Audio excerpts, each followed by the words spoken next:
नमस्कार दोस्तों, एक बार पुनः आप सभी का हार्दिक स्वागत है आप सभी के अपने YouTube channel being a best teacher पर। दोस्तों, हमारी मोस्ट इम्पॉर्टेंट क्वेश्चंस की जो सीरीज़ है वो ऑनगोइंग है फॉर CBLU यूनिवर्सिटी एंड आप सभी ने बहुत ज़्यादा प्यार सीरीज़ को दिया है। उस सभी मतलब इतने प्यार के लिए आप सभी का बहुत बहुत शुक्रिया। एंड इम्पॉर्टेंट क्वेश्चन सीरीज़ जो हैं आपको बहुत ज़्यादा आपके एग्ज़ाम्स में हेल्प कर रही हैं, तो यही हमारे लिए मोटिवेशन होता है कि जब ऑलमोस्ट सारा पेपर या 80-90% भी पेपर यहाँ से आ जाता है तो वही एक टीचर के लिए अचीवमेंट रहती है। सो चैनल के माध्यम से कोशिश यही है कि आप सभी को एक बेहतर टीचर बनाना, यानी कि बीइंग अ बेस्ट टीचर। सो आज हम जिस सब्जेक्ट के मोस्ट इम्पॉर्टेंट क्वेश्चंस को डिस्कस करने जा रही हैं वो है क्रिएटिंग एन इंक्लूसिव स्कूल। ठीक है, एंड जितने भी क्वेश्चंस हम डिस्कस करेंगे उन सभी के आंसर्स का PDF इंग्लिश मीडियम और हिंदी मीडियम में, ठीक है, वीडियो के डिस्क्रिप्शन बॉक्स में लिंक है। आपको अगर आंसर्स की नीड लगती है तो आप वहाँ से डाउनलोड कर सकते हैं। 115 रुपीज़ का PDF ये रहता है, डायरेक्टली लिंक है। जैसे ही आप लिंक पे जाओगे आपका नाम एंटर करने को बोलेगा, फ़ोन नंबर एंटर करने को बोलेगा और ईमेल एड्रेस। ठीक है, ये ईमेल एड्रेस, फ़ोन नंबर, ये सही डिटेल्स डालिएगा। ठीक है, इसके बाद ये स्टेप 1 है। ठीक है, इसके बाद आप स्टेप 2 पे जाते हैं तो आपको पेमेंट करने को बोलेगा। आप किसी भी तरीके से पेमेंट कर सकते हैं और उसके बाद जैसे ही आप पेमेंट करते हो, आपकी ये जो रजिस्टर्ड मेल आईडी है जो आपने यहाँ पे एंटर की है, उसी पे ही ऑटोमेटिक प्रोसेस है, वेबसाइट की तरफ से मेल पे PDF आपको मिल जाएगा। सो प्लीज़ और फ़ोन नंबर पे SMS के माध्यम से कंफर्मेशन भी आएगा, बिल भी मिलेगा आपको। सो मेक श्योर आप डिटेल सही डालें। ठीक है, आप चाहें तो डायरेक्टली व्हाट्सएप से भी कनेक्ट करके हमारे साथ ले सकते हैं PDF वगैरह। एंड CBLU की क्लासेस के लिए प्लीज़ हमारी मोबाइल एप्लीकेशन पे हमारे साथ ज़रूर जुड़ें। चलिए डिस्कशन स्टार्ट करते हैं। उससे पहले एक पॉइंट रह गया, टेलीग्राम पे जिन स्टूडेंट्स को सिर्फ क्वेश्चंस की रिक्वायरमेंट, आंसर्स नहीं चाहिए, तो कोई पेमेंट नहीं करनी है, फ्री ऑफ कॉस्ट आप इम्पॉर्टेंट क्वेश्चंस के PDF को हमारे टेलीग्राम से डाउनलोड कर लेना। ठीक है, question number 1 is, what is inclusive education? Discuss in detail the needs, importance and principles of inclusive education in India. Briefly describe importance of infrastructure and accessibility in an inclusive school. समावेशी शिक्षा क्या है? भारत में समावेशी शिक्षा की ज़रूरतों, महत्व और सिद्धांतों पर विस्तार से चर्चा करें। या आपसे पूछ लेगा कि समावेशी स्कूल में बुनियादी ढांचे और पहुंच के महत्व का संक्षेप में वर्णन करें। ठीक है, काफ़ी इम्पॉर्टेंट है, प्रीवियस ईयर में बहुत ज़्यादा क्वेश्चन आया है। Next is explain the term multiple disability, what measures can be taken to include a child with multiple impairments in a classroom. बहुविकलांगता शब्द की व्याख्या करें। एक कक्षा में बहुविकलांगता वाले बच्चों को शामिल करने के लिए क्या उपाय किए जा सकते हैं, यह बताएं। नेक्स्ट इज क्वेश्चन नंबर 3, प्रश्न 3, what are the provisions of education in ये है national policy of persons with disability. बहुत बहुत इम्पॉर्टेंट है, मतलब इस पूरे सब्जेक्ट का सबसे इम्पॉर्टेंट टॉपिक ये है। ठीक है, discuss about this in detail. राष्ट्रीय विकलांग व्यक्ति नीति 2006 में शिक्षा के क्या प्रावधान है, विस्तार से चर्चा करें। चौथा प्रश्न, question number 4, what do you understand by assistive and adaptive technologies in inclusive setup? Describe the role of ICT equipments and other technologies for different disabilities. समावेशी व्यवस्था में सहायक और अनुकूली प्रौद्योगिकियों से आप क्या समझते हैं? विभिन्न विकलांगताओं के लिए ICT उपकरणों और अन्य प्रौद्योगिकरण की भूमिका जो है उसके बारे में बताएं। ये ICT उपकरण है, ठीक है, यहाँ कॉमन नहीं होगा, ICT equipments, right. Okay, question number 5 जो है वो सलामंका स्टेटमेंट पे है। सलामंका स्टेटमेंट अगेन इम्पॉर्टेंट है, बहुत आया है ये प्रीवियस ईयर में। इसके बारे में डिटेल में बताना है और explain in detail the Salamanca statement and framework of action 1954 with reference to inclusive education।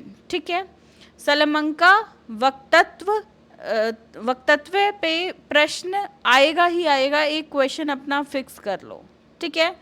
और पहले तो पूछ लेता है ये क्या होती है, इसके बारे में विस्तार से बताओ। कई बार बोलेगा कि इसको समावेशी शिक्षा के संदर्भ में बताओ, ठीक है। आप इसके बारे में पढ़ोगे तो अपने आप पता चल जाएगा आपको, ये इसी सब्जेक्ट से रिलेटेड है क्योंकि इसमें स्पेशल नीड्स के बच्चों की बात की गई थी। छठा प्रश्न है, give the role of following organisations for the education of children with disabilities. दिव्यांग बच्चों की शिक्षा के लिए निम्नलिखित संगठनों की भूमिका बताइए। पहला है कंपोजिट रीजनल सेंटर्स यानी कि CRCs। दूसरा है डिस्ट्रिक्ट डिसेबिलिटी रिहैबिलिटेशन सेंटर्स यानी कि DDRCs। जिला दिव्यांग पुनर्निवास केंद्र DDRC, ठीक है, district disability rehabilitation centre. CRC और DDRC पे क्वेश्चन प्रीवियस ईयर में आए हैं। ये इंडिविजुअल क्वेश्चन ऐसा नहीं हो सकता लॉन्ग क्वेश्चन में पूछ ले, ऐसे ही डिवाइड होके प्रश्न आता है एग्जाम में।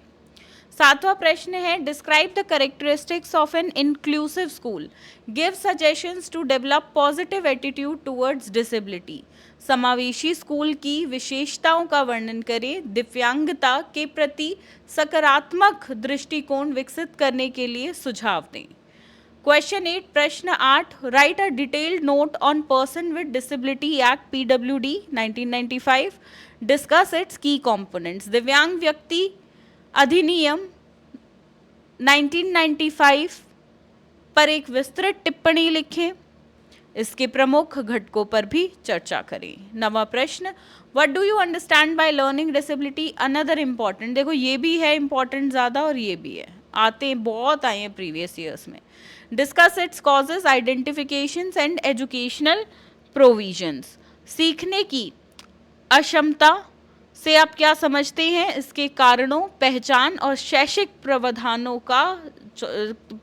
के बारे में चर्चा करें।